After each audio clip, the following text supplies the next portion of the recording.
Bonjour à toutes et à tous. Voilà, aujourd'hui, je voulais vous parler de la gratitude.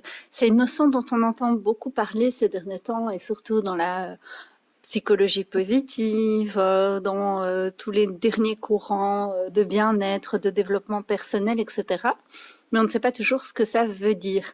Alors, il y a différentes, j'ai envie de dire, différentes conceptions, différents niveaux qu'on peut avoir de la gratitude. La première chose, c'est pour pouvoir avoir de la gratitude, comme dans toute étape du développement personnel, tout cheminement commence par la prise de conscience. Et en fait, la gratitude, c'est simplement reconnaître que ce qu'on a, ben, on peut être heureux avec ça. Donc un peu comme le dit Lao Tzu, le fait, enfin, d'être riche, c'est pas spécialement tout ce qu'on aimerait avoir, mais se contenter de ce qu'on a actuellement. Et on le perd de vue. En général, on se rend compte de ce qu'on a quand on le perd. On se rend compte de la valeur de quelqu'un quand elle n'est plus là. On se rend compte que c'était le job de nos rêves quand on se retrouve dans un autre job qui nous plaît pas. On se rend compte que voilà, tel ami, ben je me plaignais souvent, mais en fait il était quand même beaucoup plus sympa que les personnes qui m'entourent maintenant, etc. J'ai envie de dire, n'attendons pas de perdre les choses pour nous rendre compte de leur valeur, mais apprenons à les apprécier au jour le jour.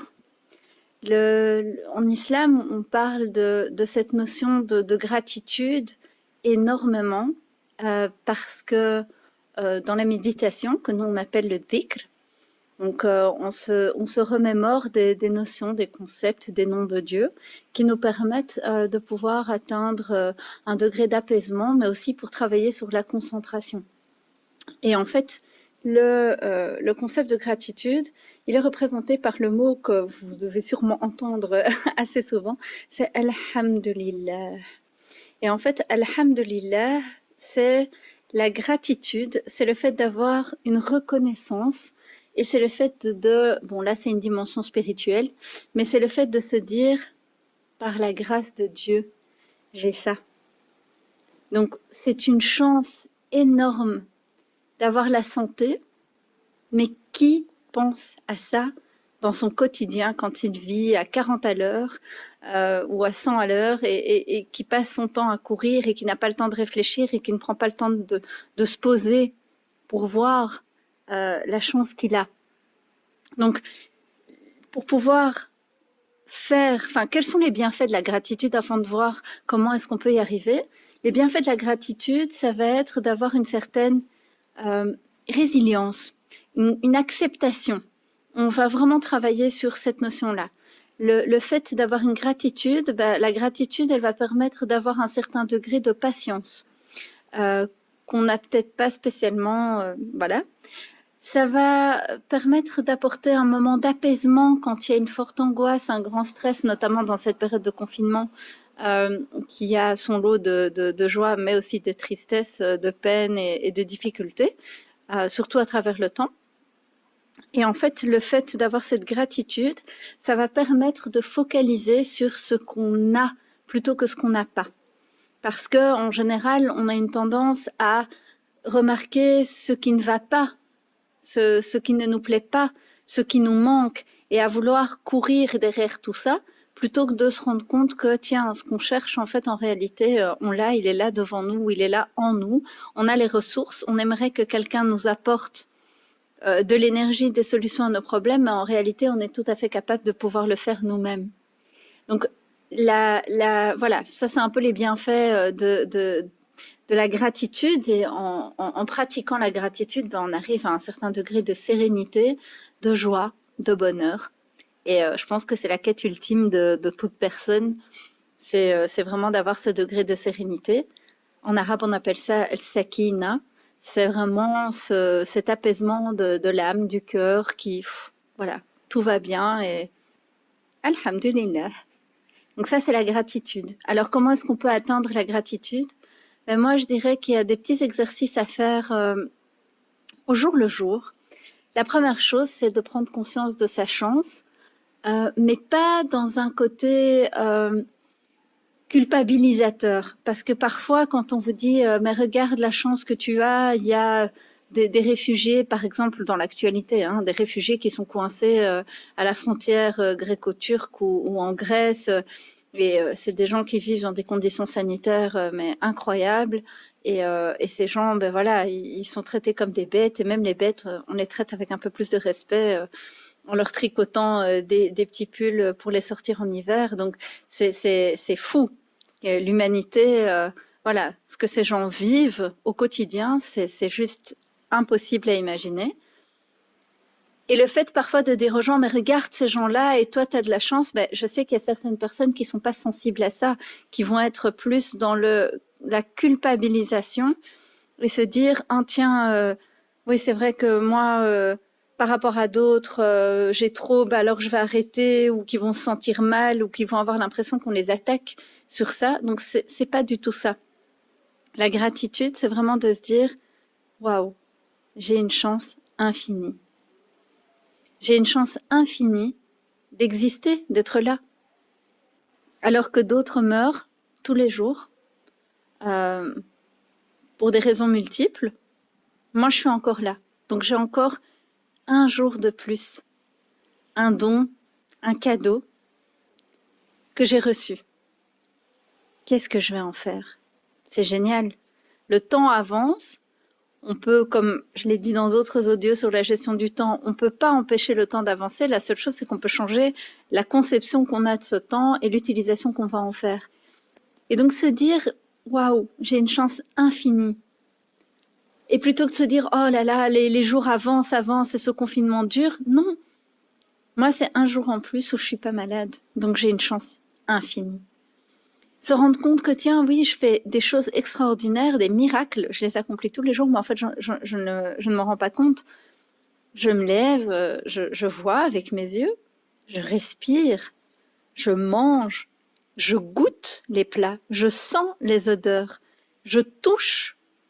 J'ai pas une perte de sensibilité, je touche.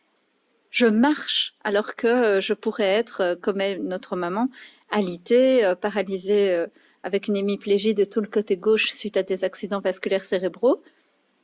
C'est un rappel quotidien de la chance inouïe qu'on a. Alors, sans le côté culpabilisateur, c'est juste de se dire, waouh, mon corps fonctionne. Il est l'univers, il est la planète de millions, de milliards de petits organismes, de cellules, voilà, qui fonctionnent au quotidien et qui font leur boulot sans qu'on en prenne conscience. On se rend pas compte. Lever un bras, bah ouais, je lève le bras et on réfléchit pas. Mais quand on a quelqu'un qui est hémiplégique et qui ne sait pas le faire et que vous devez faire des travaux, enfin des exercices avec des ergothérapeutes pour imaginer le mouvement, pour que la personne puisse imaginer avec sa tête, ou quelqu'un qui a subi, je sais pas moi, il a été amputé d'une jambe et qui doit imaginer pour que sa prothèse fonctionne, c'est miraculeux. Vous vous rendez pas compte de la chance que c'est. Donc le fait de se dire, mes problèmes en fait, c'est pas grand chose. Les relativiser. Je dis pas qu'il faut les amoindrir et dire ah non, y a rien, j'ai pas de problème. C'est pas ça. Mais c'est de se focaliser sur ce qui est positif. Et cette gratitude, c'est avoir une reconnaissance de ce qu'on a et de donner de la valeur à ce qu'on a. Parce qu'en faisant ça, on se donne de la valeur à soi, donc on augmente son estime de soi. En faisant ça, on reconnaît la valeur des choses qu'on a, on adapte notre comportement. Si vous vous rendez compte de la valeur que vous avez d'encore avoir vos parents vivants, en bonne santé, à vos côtés, mais vous avez une chance inouïe. Si vous vous rendez compte de la valeur que vous avez d'avoir, je sais pas moi, des enfants, même s'ils crient, que ça fait beaucoup de bruit, en période de confinement, c'est pas évident la cohabitation. Au bout de plusieurs semaines, ça devient un peu compliqué, etc. Mais malgré tout, c'est une chance inouïe de les avoir dans votre vie. Vous auriez pu ne pas en avoir, et là, vous les avez. Donc, c'est le fait de se rendre compte, en fait, de tout ce qu'on a, et de focaliser sur ce qu'on a, et de se dire, ah bah tiens, c'est pas si mal que ça. Moi qui me plaignais tout le temps de cet appartement en me disant, c'est trop petit, etc. Mais en fait, il y a de l'espace, hein, ça va. Ou bien, tiens, ouais, il y a plein de livres dans ma bibliothèque, waouh, mais c'est un trésor en fait, je les ai jamais ouverts ces livres et je me rends compte que c'est super. Donc, focalisez focalisez sur ce que vous avez et soyez reconnaissant. Voyez-le comme une chance, comme quelque chose d'extraordinaire. Vous savourez un café et vous vous dites waouh, ce café, il est cultivé à des millions de kilomètres. Ce sont des gens qui sont peut-être dans des bonnes conditions, si c'est du café fair trade, etc. C'est peut-être des gens qui vivent sous des conditions très compliquées, mais vous, vous avez cette chance de pouvoir savourer ce café, même si c'est un café qui vient, enfin qui est d'une marque distributeur et que c'est pas un truc qui vient d'une petite boutique de luxe de l'avenue Louise ou de chez Robs ou je ne sais où. Euh, mais le fait de se dire, waouh, j'ai de la chance. On a une sagesse musulmane comme ça qui dit que il faut regarder ceux qui ont moins pour pouvoir apprécier ce qu'on a. Le fait d'être conscient de ça et d'être reconnaissant, ça va vous permettre d'avoir un regard différent. Plutôt que de vous dire, oh, moi, ça fait tous les jours qu'on mange des pâtes, quoi. Voyez un peu celui qui est sans abri et qui maintenant doit affronter le coronavirus à l'extérieur, totalement vulnérable et qui n'a pas de quoi manger. Et même le reste de l'année, hein, qui vit de dons de personnes qui veulent bien aider ou d'associations, mais qui a une vie totalement incertaine. Et vous, vous êtes là, ben, vous vous plaignez parce que vous mangez tous les jours des pâtes. Sans jugement, sans jugement, mais voyez-le comme une chance. Ça, cet exercice de la gratitude, c'est choisissez tous les jours quelque chose pour lequel vous allez être reconnaissant. Et vous allez voir, ça va changer votre vie. Parce que le positif amène le positif, c'est un peu la loi de l'attraction. Vous allez penser à des choses positives et vraiment, vous allez être dans un état d'esprit positif. Du coup, vous allez générer des comportements qui vont être positifs. Du coup, c'est une sorte de cercle vertueux que vous allez créer. Et vraiment, vous allez attirer ce positif et vous n'en serez qu'heureux.